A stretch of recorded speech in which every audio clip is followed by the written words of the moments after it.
Hi, welcome to Crazy Veg. ഇന്ന് നമുക്ക് വാഴക്കൂമ്പ് വെച്ചിട്ട് കട്ട്ലറ്റ് എങ്ങനെ ഉണ്ടാക്കുന്നതെന്ന് നോക്കാം.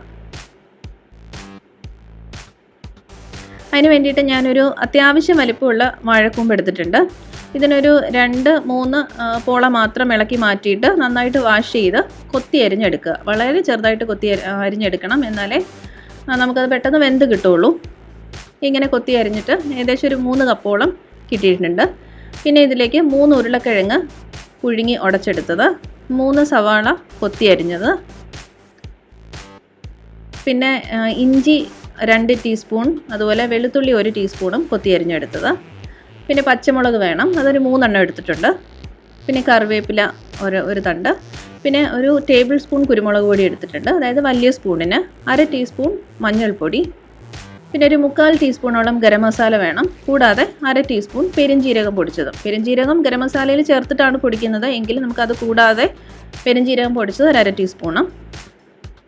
പിന്നെ മൈദയാണിത്, മൈദ ഒരു 1/2 കപ്പ് എടുത്തിട്ടുണ്ട്. പിന്നെ ബ്രെഡ് ക്രംസ് വേണം. ബ്രെഡ് ഒരു 6 ബ്രെഡ് എടുത്തിട്ട് ദോശത്തവയിൽ നന്നായിട്ട് ചൂടാക്കി ആ ചൂട് പോയ ശേഷം പൊടിച്ചെടുക്കുക. അല്ലെങ്കിൽ നമുക്ക് ബ്രെഡ് ക്രംസ് എന്ന് പറഞ്ഞിട്ട് മാർക്കറ്റിൽ വാങ്ങിക്കാൻ കിട്ടും, അതായാലും മതി. പിന്നെ വെളിച്ചെണ്ണ വേണം. ഇനി നമുക്ക് ആദ്യം ചെയ്യേണ്ടത്, നമ്മൾ ഈ കൂമ്പ് അരിഞ്ഞ് എടുത്ത ഉടനെ തന്നെ അതൊരു ബൗളിലേക്ക് മാറ്റിയിട്ട് അതിലേക്ക് ഉപ്പും വെളിച്ചെണ്ണയും ഒഴിച്ചിട്ട് നന്നായിട്ട് തിരുമ്മി വെക്കണം. അല്ലെന്നുണ്ടെങ്കിൽ അതിൻ്റെ ഒരു ടേസ്റ്റ് മാറും, അതിനൊരു കറയുണ്ട്, അപ്പോൾ അത് കാരണം അതിൻ്റെ ടേസ്റ്റിന് വ്യത്യാസം വരും. അപ്പോൾ അതുകൊണ്ട് നമ്മൾ ആ സമയത്ത് തന്നെ, നമ്മൾ അരിഞ്ഞെടുക്കുന്ന ഉടനെ തന്നെ വെളിച്ചെണ്ണ പുരട്ടിയിട്ട് ഉപ്പും കുറച്ച് വെളിച്ചെണ്ണയും കൂടെ പുരട്ടിയിട്ട് നന്നായിട്ട് ഈ രീതിയിൽ കൈവച്ച് നന്നായി തിരുമ്മി മാറ്റി വയ്ക്കുക. എന്നിട്ട് ഒരു പാൻ അടുപ്പിൽ വയ്ക്കുക. അത് നന്നായിട്ട് ചൂടാകുമ്പം അതിലേക്ക് ഒരു 2 ടേബിൾ സ്പൂൺ വെളിച്ചെണ്ണ ഒഴിച്ചു കൊടുക്കാം. അതിലേക്ക് ആദ്യം നമുക്ക് ഇഞ്ചിയാണ് കൊത്തി അരിഞ്ഞ ഇഞ്ചിയാണ് ഇട്ട് കൊടുക്കേണ്ടത്. ഇഞ്ചി നന്നായിട്ട് മൂത്തിട്ട് അതിൻ്റെ ഒരു സ്മെല്ല് വന്ന് തുടങ്ങുമ്പോൾ അതിൻ്റെ പുറകെ വെളുത്തുള്ളി കൊത്തി അരിഞ്ഞത് ഇട്ട് കൊടുക്കാം. അപ്പം ഇഞ്ചിയുടെ അളവാണ് കൂടുതലായിട്ട് വേണ്ടത്, വെളുത്തുള്ളി അതിൻ്റെ നേർപകുതി എടുത്താൽ മതി. അപ്പോൾ വെളുത്തുള്ളി ഒത്തിരി മൂത്തൊന്നും വരണ്ട, പക്ഷേ ജസ്റ്റ് ഒന്ന് വഴറ്റിയ ശേഷം അതിലേക്ക് പച്ചമുളക് ചേർത്ത് കൊടുക്കാം. അപ്പോൾ ഈ ഒരു ഓർഡറിൽ മാത്രം നിങ്ങൾ വഴറ്റിയെടുക്കുക. എല്ലാം കൂടി ഒരുമിച്ച് വഴറ്റുകയാണെങ്കിൽ പലതിനും പല രീതിയിലാണ് വേഗ് വരുന്നത്, അപ്പോൾ അതിന് ടേസ്റ്റിന് വ്യത്യാസം വരും. അപ്പം ഈ പച്ചമുളക് വഴറ്റിയിട്ട് അതൊന്ന് പൊട്ടി വരുമ്പോൾ ആണ് നമ്മൾ കറിവേപ്പില ചേർത്ത് കൊടുക്കുന്നത്. കറിവേപ്പില മൂത്തിട്ട് അതിൻ്റെ സ്മെല്ല് വരുമ്പം മാത്രം അതിൻ്റെ പുറകെ നമുക്ക് സവാള കൊത്തി അരിഞ്ഞത് ചേർത്ത് കൊടുക്കാം. ഇനി ഇവിടെ സവാള നന്നായിട്ട് വഴറ്റിയെടുക്കണം. നന്നായിട്ട് വഴറ്റിയിട്ട് അതിൻ്റെ വെള്ളം കംപ്ലീറ്റ് ആയിട്ടും വറ്റുന്നവരെ വഴറ്റിയെടുക്കണം. അല്ലെന്നുണ്ടെങ്കിൽ നമ്മൾ കട്ട്ലറ്റ് ഉണ്ടാക്കിയെടുക്കുന്ന സമയത്ത് നമ്മൾ അതിൻ്റെ ഉള്ളിൽ ഇങ്ങനെ ഗ്യാപ്പ് ഫീൽ ചെയ്യും. അപ്പോൾ അതുകൊണ്ട് വെള്ളം കംപ്ലീറ്റ് ആയിട്ടും വറ്റിയ ശേഷം, സവാള നന്നായിട്ട് മൂത്ത ശേഷം അതിലേക്ക് മഞ്ഞൾപ്പൊടി ഇട്ട് കൊടുക്കാം. മഞ്ഞൾപ്പൊടി നല്ലപോലെ മൂത്ത് നല്ലൊരു സ്മെല്ലൊക്കെ വന്ന് തുടങ്ങുമ്പോൾ മാത്രം അതിലേക്ക് നമുക്ക് ഗരം മസാല ചേർത്ത് കൊടുക്കാം. ഒരു 3/4 ടീസ്പൂണോളം ഗരം മസാല എടുത്തിട്ടുണ്ട്. അത് ജസ്റ്റ് ഒന്ന് വഴറ്റിയ ശേഷം പെരുംജീരകം ഇട്ട് കൊടുക്കാം.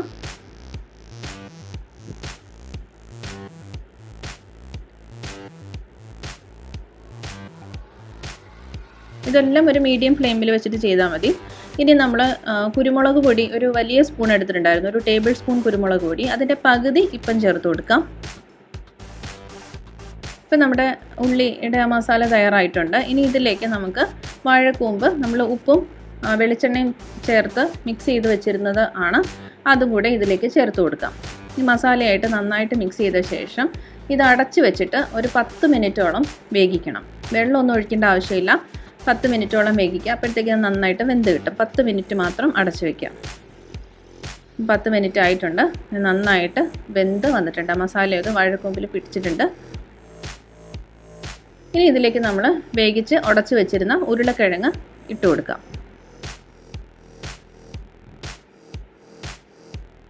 ഇനി നമ്മൾ ഉരുളക്കിഴങ്ങിന് ആവശ്യമായിട്ടുള്ള ഉപ്പ് വേണമെന്നുണ്ടെങ്കിൽ മാത്രം അത് നോക്കിയിട്ട് ചേർത്ത് കൊടുത്താൽ മതി.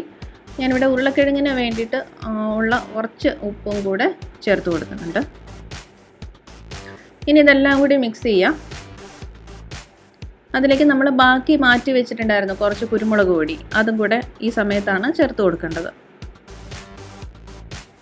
കുരുമുളകിൻ്റെ ഒരു ഫ്ലേവർ കിട്ടാൻ വേണ്ടിയാണ് നമ്മളത് അവസാനം ചേർത്ത് കൊടുക്കുന്നത്. ഇത് ചേർത്ത് കൊടുത്ത ഉടനെ തന്നെ ഫ്ലെയിം ഓഫ് ചെയ്യുക. ഫ്ലെയിം ഓഫ് ചെയ്തിട്ട് നന്നായിട്ട് മിക്സ് ചെയ്ത് കൊടുക്കുക. എന്നിട്ട് ഇത് നമുക്ക് അടച്ച് തണുക്കാനായിട്ട് മാറ്റി വയ്ക്കാം. ആ സമയത്തിന് നമുക്ക് മൈദയിലേക്ക് വെള്ളമൊക്കെ ചേർത്തിട്ട് അതൊരു ബാറ്ററായിട്ട് തയ്യാറാക്കിയെടുക്കാം. നമ്മളിതിൽ മുക്കിയിട്ടാണ് അത് ഫ്രൈ ചെയ്തെടുക്കുന്നത്. അപ്പോൾ മൈദ മാവിലേക്ക് ഒരു നുള്ളു ഉപ്പ് ചേർത്ത് കൊടുക്കാം. പിന്നെ അതിൽ ആവശ്യത്തിന് വെള്ളം ഒഴിക്കാം. ഏത് വെള്ളം എടുത്താലും മതി, തണുത്ത വെള്ളമായാലും കുഴപ്പമൊന്നുമില്ല. ഇനി ഇത് കലക്കിയെടുക്കുമ്പോൾ ശ്രദ്ധിക്കേണ്ടത് ഒട്ടും കട്ടി പാടില്ല. നല്ല വെള്ളം മാതിരിയാണ്, ഈ രീതിയിലാണ് കലക്കിയെടുക്കേണ്ടത്. ഒട്ടും കട്ടിയിലിരിക്കരുത്. കട്ടിയിലിരുന്നാൽ നമ്മൾ കട്ട്ലറ്റ് തയ്യാറാക്കി എടുക്കുമ്പോൾ അതിൻ്റെ മേളിൽ ഭയങ്കര കട്ടിയായിട്ട് തോന്നും. അപ്പോൾ നമ്മുടെ മസാല ഇവിടെ നന്നായിട്ട് തണുത്തിട്ടുണ്ട്. ഇത് നമുക്ക് ഈ രീതിയിൽ ഉരുളകളാക്കി എടുക്കാം. എന്നിട്ട് കയ്യിൽ വെച്ച് പരത്തിയെടുക്കാം. നിങ്ങളുടെ വീട്ടിൽ ഈ കട്ടർ ഉണ്ടെന്നുണ്ടെങ്കിൽ അത് വെച്ചിട്ട് പ്രസ് ചെയ്താൽ മതി. ഇഷ്ടമുള്ള ഷേപ്പിൽ നമുക്ക് ഉണ്ടാക്കിയെടുക്കാം. ഇവിടെ ഞാൻ റൗണ്ട് ഷേപ്പിലാണ് എല്ലാം തയ്യാറാക്കുന്നത്. അപ്പോൾ ഇത് ഈ രീതിയിൽ മൈദയിലേക്ക് ഒന്ന് ഡിപ്പ് ചെയ്യാം. അത് കഴിഞ്ഞിട്ട് ബ്രെഡ് ക്രംസിൽ മുക്കിയെടുക്കുക. അപ്പോൾ ബ്രെഡ് ക്രംസ് എല്ലാ സൈഡിലും ഒരേപോലെ ടച്ച് ചെയ്യുന്ന രീതിയിൽ വേണം അത് ഒന്ന് കറക്കിയൊക്കെ എടുക്കുക. ഇനി ഇത് ചൂടായ എണ്ണയിലേക്കിട്ട് വറുത്ത് കോരാം.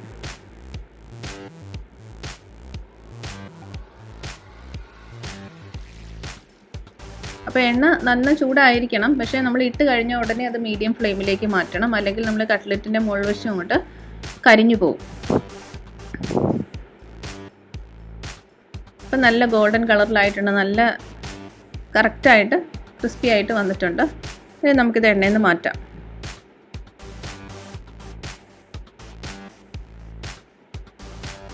ഈ രീതിയിൽ ഒരു 10-30 കട്ട്ലറ്റ് നമുക്ക് ആ ഒരു മാവ് കൊണ്ട് തന്നെ, ഒരു മസാല കൊണ്ട് തന്നെ തയ്യാറാക്കി എടുക്കാം.